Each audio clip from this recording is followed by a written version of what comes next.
Darshan and gang ಕೊಲೆ case ಬಗ್ಗೆ ಸುದೀಪ್ ಮೊದಲ ಪ್ರತಿಕ್ರಿಯೆ ಕೊಟ್ಟಿದ್ದಾರೆ. ಬಾಳಿ ಬದುಕಬೇಕಾಗಿದ್ದ ರೇಣುಕಾಸ್ವಾಮಿ ಕೊಲೆಯಾಗಿದ್ದಾರೆ. ನೋಡಿ, ಕಿಚ್ಚ ಸುದೀಪ್ ಮೊದಲ ಬಾರಿಗೆ ಪ್ರತಿಕ್ರಿಯೆ ಕೊಟ್ಟಿದ್ದಾರೆ. ಹಾಗಾದರೆ ದರ್ಶನ್ ಈ ಗ್ಯಾಂಗ್ ಕೊಲೆ ವಿಚಾರಕ್ಕೆ ಏನು ಹೇಳಿದರು ಸುದೀಪ್? ರೇಣುಕಾಸ್ವಾಮಿ ಅವರಿಗೆ ನ್ಯಾಯ ಆಗಿದೆ ಇಲ್ಲಿ. ಬ್ಯಾನ್ ಅನ್ನೋದಕ್ಕಿಂತ ಕೊಲೆಗೆ ನ್ಯಾಯ ಸಿಗಬೇಕಿಲ್ಲ. ಕಾನೂನು ಮೇಲೆ ಜನರಿಗೆ ನಂಬಿಕೆ ಬರುವಂಥ ಕೆಲಸ ಆಗ್ತಾ ಇದೆ. ಈ ಪ್ರಕರಣದಲ್ಲಿ ಪೊಲೀಸರು ಮತ್ತು ಮಾಧ್ಯಮದವರು ಉತ್ತಮವಾಗಿ ಕೆಲಸ ಮಾಡ್ತಾ ಇದ್ದಾರೆ. ಕಾನೂನು ಬೇರೆ, ಸ್ನೇಹ ಸಂಬಂಧಗಳೇ ಬೇರೆ ಅನ್ನೋದನ್ನು ಭಾಳ ಕ್ಲಿಯರಾಗಿ ಹೇಳಿದ್ದಾರೆ ಸುದೀಪ್ ಇಲ್ಲಿ. ದರ್ಶನ್ ಜೊತೆಗಿನ ಸ್ನೇಹದ ವಿಚಾರಕ್ಕೂ ಕೂಡ ಸುದೀಪ್ ಇಲ್ಲಿ ರಿಯಾಕ್ಷನ್ ಮಾಡಿದ್ದಾರೆ. ಪ್ರತಿಯೊಂದಕ್ಕೂ ಚಿತ್ರರಂಗದ ಮೇಲೆ ಆರೋಪ ಮಾಡ್ತಾರೆ. ಎಲ್ಲವನ್ನ ಫಿಲ್ಮ್ ಚೇಂಬರ್ ನಿರ್ಧಾರ ಮಾಡುತ್ತೆ ಅಂತ ಸುದೀಪ್ ಹೇಳಿದ್ದಾರೆ.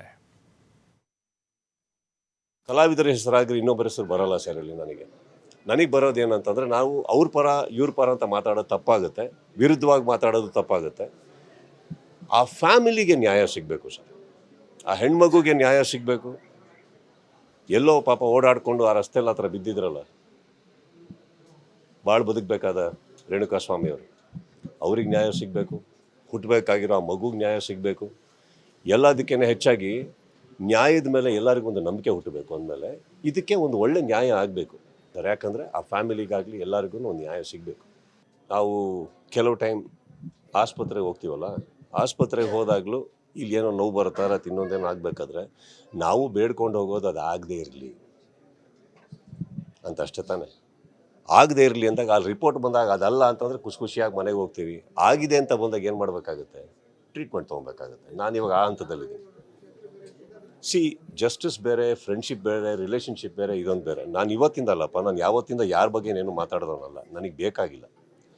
ಚಿತ್ರರಂಗದಲ್ಲಿ ಅಂದಾಗ ಈ ಚಿತ್ರರಂಗ ನಾನು ಸೇರ್ಪಡೆ ಆಗಿರೋದ್ರಿಂದ ಚಿತ್ರರಂಗದ ಮೇಲೆ ಒಂದು ಕಪ್ಪಿ ಚಿಕ್ಕೆ ಬರೋದು ನಮಗೂ ಇಂಟ್ರೆಸ್ಟ್ ಇಲ್ಲ, ನಮಗೆ ಇಷ್ಟ ಇಲ್ಲ. ಚಿತ್ರೋದ್ಯಮಕ್ಕೆ ಏನು ನಿಲುವು ತೊಗೊತೀರ ಅಂತ ದಯವಿಟ್ಟು ಕೇಳಬೇಡಿ. ತೊಗೊಂಡಾಗೆಲ್ಲ ನಾವೆಲ್ಲರೂ ಎಷ್ಟು ಜೋಕ್ಸ್ ಆಗಿದ್ದೀವಿ ಅಂದರೆ, ಯಾರೋ ಒಬ್ಬರು ಬರ್ತಾರೆ, ನಮಗೆ ಸಿಕ್ಕಾಪಟ್ಟೆ ಹೊಡಿತಾ ಇದ್ದಾರೆ ಇವರು ಮನೆಯಲ್ಲಿ ಅಂತ ಹೇಳ್ಬಿಟ್ಟು ಇನ್ನೊಬ್ಬರು ಮನೆಗೆ ಹೋಗ್ತಾರೆ, ಅವರಿಗೆ ಸಪೋರ್ಟ್ ಕೇಳ್ತಾರೆ, ಅವ್ರಿಗೆ ಸಪೋರ್ಟ್ ಮಾಡ್ತಾರೆ.